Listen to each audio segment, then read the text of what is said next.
یہ لوگوں کی جذباتی خواہشات ہیں. ہم بچپن سے سن رہے تھے دیکھیں پاکستان پہ خاص اللہ کا کرم ہے, ہر بندہ کھا رہا ہے اور پاکستان ختم نہیں ہو رہا, چل رہا ہے, حالانکہ ختم ہو رہا تھا. میرے بھائی وہ آخری وقت میں پتا چلتا ہے کہ 4 سٹیج کینسر آیا ہوا ہے. درخت کو جب دیمک چاٹتی ہے نا تو اینڈ پہ پتا چلتا ہے جب درخت گرتا ہے.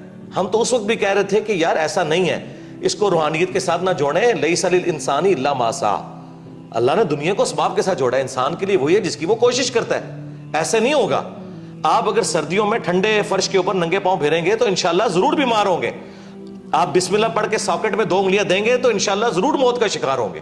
یہ کون سا آپ نے دین بنایا ہوا ہے کہ جی وہ جی اللہ تعالیٰ کا خاص کرم ہے.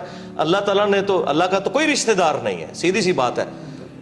جب خلافت راشدہ ختم ہو گئی 30 سال کے بعد, ٹھیک ہے, بنو امیہ ختم ہوگی, بنو عباس ختم ہوگی, سلطنت عثمانیہ ختم ہوگی, رومنز, پرشینز, اور سب سے بڑی گریٹ بریٹن جن کی حکومت میں سورج ہی غروب نہیں ہوتا تھا وہ ختم ہو گیا. تو یہ بات بالکل جذباتی جملے.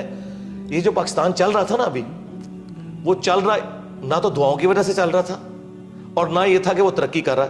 ہوتا یہ تھا بقول عمران خان صاحب کہ ہم کرائے کے قاتل تھے, ہم امریکہ کی غلامی کرتے تھے, اس کے اگینسٹ ہمیں معاوضہ ملتا تھا ڈالرز کی شکل میں. تو ضیاء کا دور بڑا خوشحال تھا, حالانکہ کوئی ترقی نہیں ہوئی اس دور کے اندر. ہمیں باہر سے مل رہا تھا, بلکہ ہمیں یہ بیساکھیاں لگائی گئی ہیں. مشرف کے دور میں کہتے ہیں جی دیکھیں جی 10 سال تک 60 پہ رہا ڈالر. وہ اس لیے نہیں رہا کہ مشرف نے کوئی یہاں فیکٹریاں لگا دی ہیں, یہ کچھ کنٹریبیوٹ کیا اس نیشن کو. جی ڈالر, آج بھی سرکار ڈالر آ جائیں تو دیکھیں ملک دوبارہ خوشحال ہو جائے گا. لیکن میں یہ کہتا ہوں اللہ نہ کرے کہ اب اس طرح کے ڈالرز آئیں. ہمیں ایک بار اس بستی میں گریں گے پھر اٹھیں گے اگر اٹھنا چاہیں گے, نہیں تو ضروری نہیں ہے. سارے بچے جوانی کی عمر کو پہنچ کے یا بڑھاپے کو نہیں فوت ہوتے, بعض بچپن میں بھی فوت ہو جاتے ہیں. یہ جذباتی باتیں ہیں کہ رائز ہم نے دیکھا نہیں ہے. تو کیا سارے بچے رائز تک پہنچتے ہیں؟ ہماری دعا ہے کہ اچھائی ہو. جرمنی دیکھیں تباہ ہو گیا تھا ورلڈ وار 2 کے اندر. تو آج دنیا میں جرمنی اور جاپان کے مقابلے میں کوئی ملک ہے مجھے بتائیں؟ تو دیکھ لیں وہاں پہ فوجیں اس لیول کی نہیں ہیں, پھر بھی لوگ رات کو بڑے آرام سے سوتے ہیں.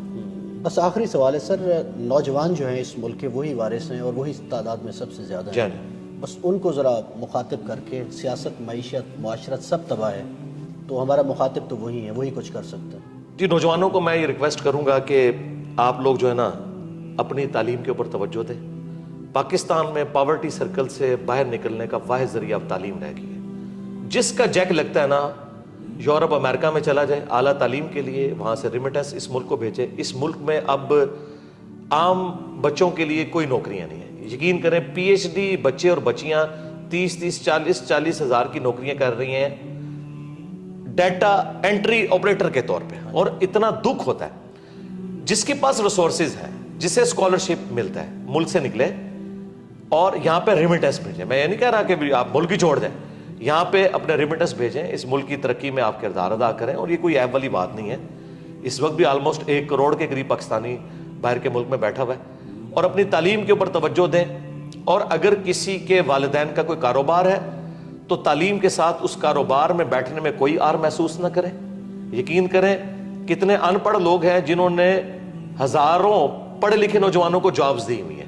آپ اپنے سرکمسٹانسز کو دیکھ کے نا جو بیسٹ پرفارم کر سکتے ہیں کریں, محنت سے جی نہ چرائیں. اور آپ جتنی اپنی ایفرٹ پٹ کر سکتے ہیں نا اپنا مستقبل بنانے کے لیے وہ کوشش کریں. باقی آپ گورنمنٹ سے, اسٹیبلشمنٹ سے, پولیٹیشین سے کوئی امید نہ رکھیں.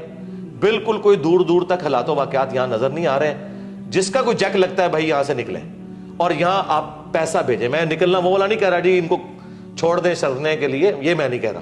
جس کا کوئی موقع ہے تو مجھے تو اب ایک ہی سورس, یا آپ ایسا ہنر حاصل کریں کہ آپ فری لانسر ہوں اور آپ انٹرنیٹ کے ذریعے پیسے کما سکیں, اس طرح کا کوئی معاملہ کریں.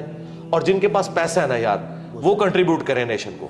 یار پیسے والے لوگ کم از کم سولر اپنے گھروں پہ لگوائیں تاکہ غریب لوگوں کو وابڈا کی بجلی سستی ملے. آپ لوگ بھی اگر وابڈا سے لے کے کھائیں گے جس میں سبسڈی ہوتی ہے شامل, تو غریب آدمی تک کس طرح سستی بجلی پہنچے گی. تو جتنا کو کنٹریبیوٹ کر سکتا ہے وہ کرے. پیغام تو بہت زیادہ دیا جا سکتا ہے, میرا اتنا ہی کافی ہے.